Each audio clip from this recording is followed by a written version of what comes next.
Football.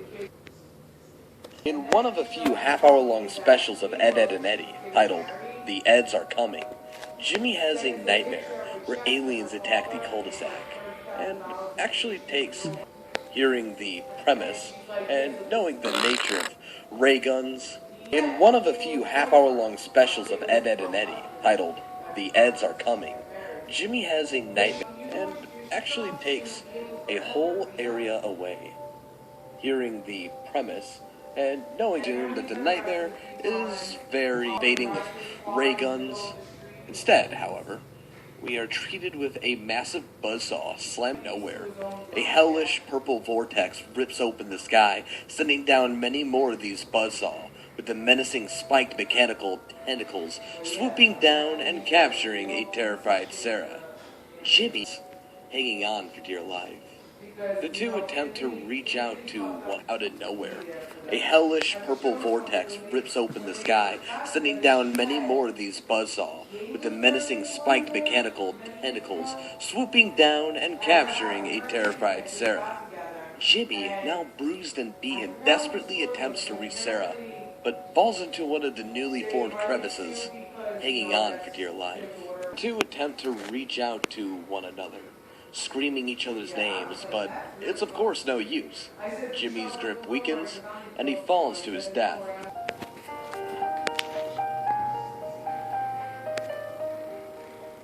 Can you make us some hot chocolate, Mother Bear?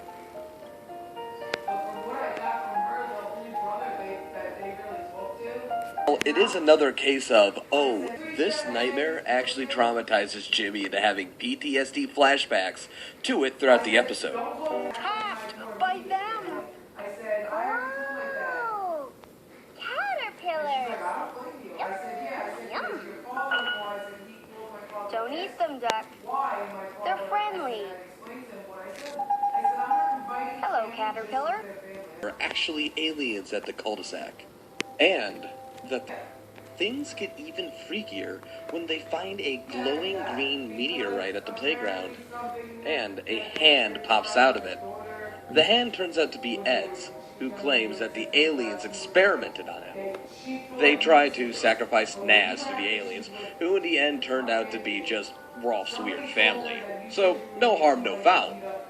Or, at the very end, the aliens from Jimmy's dream are seen carrying the cul-de-sac away. Just who, or what is Rolf's family actually?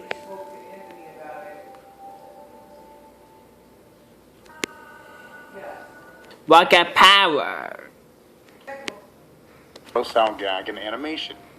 Skinned, bloody cats. In this episode, the two go to the dentist and doesn't take care of their teeth. It's the others that is. One doesn't take care of their teeth. It's the others that is affected. Dog eats disgusting amounts of junk food and never brushes, yet it's Cat who gets all the cavities. Cat and never brushes, yet it's Cat who gets all the cavities. Dog can take care of his teeth so he won't suffer anymore, but it's no use. Dog won't listen. Later that night, Cat tries to brush Dog's teeth while he's asleep. Instead of simply moving over to Dog and opening his mouth, Cat decides to pull himself through his skin and out of Dog's mouth. Mr. ran ahead to hang with you three. He kept talking about how cool his brother was. Are you telling me you have no idea where Twister is? We haven't seen him in hours. Look, this is no big deal. Just get your parents. I'm sure they'll help us look for him. No way! Upon waking up, Dog shares the same reaction all of us would have, and is terrified. Fear turns to anger, and he swallows Cat back into his own skin, and disturbing shit the two of them are capable of. This is one of those things that we wish stayed under this.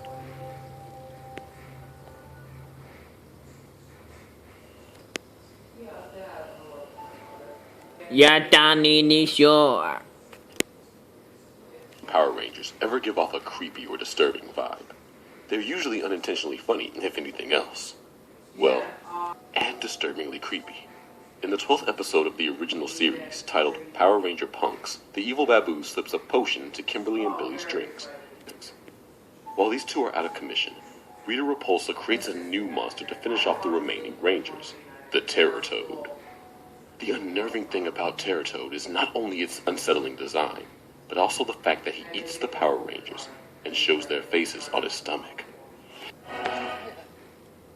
Oh! We've got to get out of here. Fast! Press the accelerate button. On your remote.